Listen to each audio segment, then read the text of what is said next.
పులివెందులలో వైసీపీకి ఎదురుదెబ్బ. మాజీ market yard chairman Thugutla Madhusudan Reddy ఆధ్వర్యంలో తెలుగుదేశం పార్టీలో చేరిన వైసీపీ పార్టీకి చెందిన 30వ వార్డు కౌన్సిలర్ షాహిదా అదే వార్డుకు చెందిన 30 కుటుంబాలు. ముఖ్యమంత్రి చంద్రబాబు నాయుడు బీసీల అభివృద్ధికి చేస్తున్న కృషిని చూసి ప్రజలకు మంచి చేయాలనే సదుద్దేశంతో టీడీపీ పార్టీలోకి రావడం జరిగిందని పేర్కొన్న షాహిదా. కౌన్సిలర్ షాహిదా ఆమె భర్త బీసీల సంక్షేమానికి అభివృద్ధికి తెలుగుదేశం ప్రభుత్వం చేస్తున్న ఎనలేని కృషికి ఆకర్షితులై టీడీపీ పార్టీలోకి రావడం జరిగిందని, వైసీపీ పార్టీలో ఆమెకు ఇచ్చిన ప్రాధాన్యతను ఏమాత్రం తగ్గకుండా అంతకు రెట్టింపు ప్రాధాన్యతను ఇస్తూ ఆమెకు పార్టీలో తగిన గుర్తింపునిస్తామని తెలిపిన మధుసూదన్ రెడ్డి.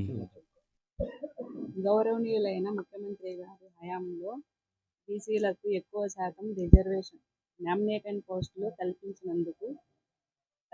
గౌరవనీయులైన ముఖ్యమంత్రి గారు హయాంలో బీసీలకు ఎక్కువ శాతం మంచి చేసినారనే ఉద్దేశంతో మేము పార్టీలో చేరుతున్నాము. పార్టీకి మంచి చేయాలనే ఉద్దేశంతో, ప్రజలకందరికీ మంచి చేయాలనే ఉద్దేశంతో మేము ముందుకు పోతాము. కుటుంబాలు 30 కుటుంబాలు మాతో పాటు పార్టీలో చేరుతున్నాము. వైసీపీలో ఎక్కువ న్యాయం జరగలేదని చెప్పే ఉద్దేశంతో చంద్రబాబు నాయుడు గారు వచ్చాక బీసీలకు న్యాయం జరుగుతుంది, నామినేటెడ్ పోస్టులు అయితేమి, వాళ్ళకి బీసీ కార్పొరేషన్లలో లోన్లు అయితేమి జరుగుతున్న ఉద్దేశంతో మేము బీసీలం కాబట్టి మేము ఇక్కడ పార్టీలో మాతో పాటు మమ్మల్ని నమ్ముకున్న 30 కుటుంబాలను చేరుకున్నాము. మన ఊర్ల మధుసూదన్ రెడ్డి ఆధ్వర్యంలో చేరుకున్నాము. మేమంతా కలిసి పనిచేయాలనే ఉద్దేశంతో, పార్టీకి పనిచేసి ప్రజలకు న్యాయం చేసే ఉద్దేశంతో ముందు పోవాలనుకుంటున్నాము. కష్టపడి పార్టీలో పనిచేయాలనుకుంటున్నాము. అందుకు కాబట్టి తెలుగుదేశం పార్టీలకి తూగుట్ల మధుసూదన్ రెడ్డి ఆధ్వర్యంలో చేరుతున్నాం. నేను, నా భార్య కౌన్సిలర్ షాహిదా గారు, నన్ను నమ్మి వచ్చిన మా 30 కుటుంబాలు. 30 వార్డు కౌన్సిలర్ షాహిదా గారు, వాళ్ళ భర్త సిద్ధయ్య గారు తెలుగుదేశం పార్టీ యొక్క అభివృద్ధి కానీ, బీసీ సంక్షేమం, బీసీకి ఇస్తున్న రుణాలు, బీసీలకు తెలుగుదేశం ప్రభుత్వంలో మంచి జరుగుతున్న ఉద్దేశంతో పూర్వం నుంచి సిద్ధయ్య అయితేమి, సిద్ధయ్య ఫ్రెండ్స్ జగదీషు, సుధీకరు, మేము అంతా ఒకే చోట తిరిగి పెరిగినాము. ఏదో ముందు అప్పుడు ఆ ఎలక్షన్లలో వాళ్ళు ఆ పార్టీలో మేము ఈ పార్టీలో ఉండాల్సి వచ్చింది. ఏ పార్టీలో ఉన్నా కూడా మేము ఎప్పుడు కూడా విరోధం లేకుండా స్నేహపూర్వకంగానే రాజకీయాలు చేసుకుంటూ వచ్చినాము. ఏ రోజు ఎక్కువ విరోధాలు పెట్టుకోకుండా, గొడవలు లేకుండా. సరే, ఇప్పుడు తెలుగుదేశం ప్రభుత్వం అభివృద్ధి చేస్తుంది, ప్రజలకు మేలు జరగాల, ఇక్కడ చుట్టుపక్కల ఏదో లోన్లు వచ్చేదానికి కానీ, ఈ ప్రజల సమస్య తీర్చడానికి కానీ అందరూ కలిసి ఉన్నాము, కలిసి చేసుకుందామని సిద్ధయ్యను నేనే వాళ్ళ ఇంటికి పోయి మా పార్టీలు రావాలా, మనంతా కలిసి చేసుకుందాం, మేలు జరుగుతుంది అని సిద్ధయ్యను అడగడం జరిగింది.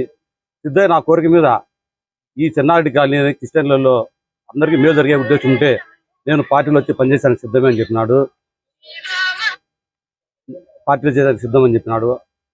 అదే ఆ విధంగా ముందు ఉండే తెలుగుదేశం వాళ్ళు కానీ ఇప్పుడుండే సిద్ధయ్య పార్టీ జనరల్ అందరినీ సమన్వయం చేసుకొని, సిద్ధయ్య వాళ్ళ భార్య కౌన్సిలర్ మా చెల్లెలతో సమానంగా ముందు ఆ పార్టీలో ఎంత ప్రాధాన్యత ఉంటుందో అంతకు మించి ఇక్కడ బాధ్యతలు ఆ పాపని అప్పచెప్తాము. ఎటువంటి ఈ ప్రాంతంలో లోన్లు కానీ పింఛన్లు వచ్చినా కూడా అన్ని సమన్వయం చేసుకొని ఈ ప్రాంతంలో తెలుగుదేశం పార్టీకి ప్రజలకు మేలు దానికి ఖచ్చితంగా కృషి చేస్తాం. ఎన్నికలు అనేది నిరంతర ప్రక్రియ. మన తెలుగుదేశం పార్టీ పనిచేస్తా పోతా అంటే చేరేవాళ్ళు చేరుతూనే ఉంటారు, చేరేది ఆగేది ఉండదు. కొద్ది రోజుల్లో ఇంకా చేరికలు కూడా చిన్నరంగాపురం కూడా కొంతమంది చేరేదానికి సిద్ధపడతారు కార్యకర్తలు, టౌన్లో కొంతమంది ఉన్నారు. ఈ వారం రోజుల్లో 2-3 చేరికలు కూడా మున్సిపాలిటీ పరిధిలో ఉంటాయి. ఈ ప్రజా సమస్య అనేది నిరంతర ప్రక్రియ. పార్టీ బలోపేతంగా నిరంతరం పనిచేయాల్సిందే. రాజకీయాల్లో టార్గెట్ అనేం లేదు, ఇంకోటి లేదు. ప్రజలకు మంచి చేయాలనే టార్గెట్ మాకుంది. ఖచ్చితంగా ప్రజలకు మంచి చేస్తాము. మా టార్గెట్ ప్రజలకు మంచి చేయాలా, అది మా టార్గెట్. మున్సిపాలిటీ కాదు, ప్రజలకు మేలు చేయాలనే ఫస్ట్ టార్గెట్. మేలు చేసిన తర్వాత మిగతా టార్గెట్.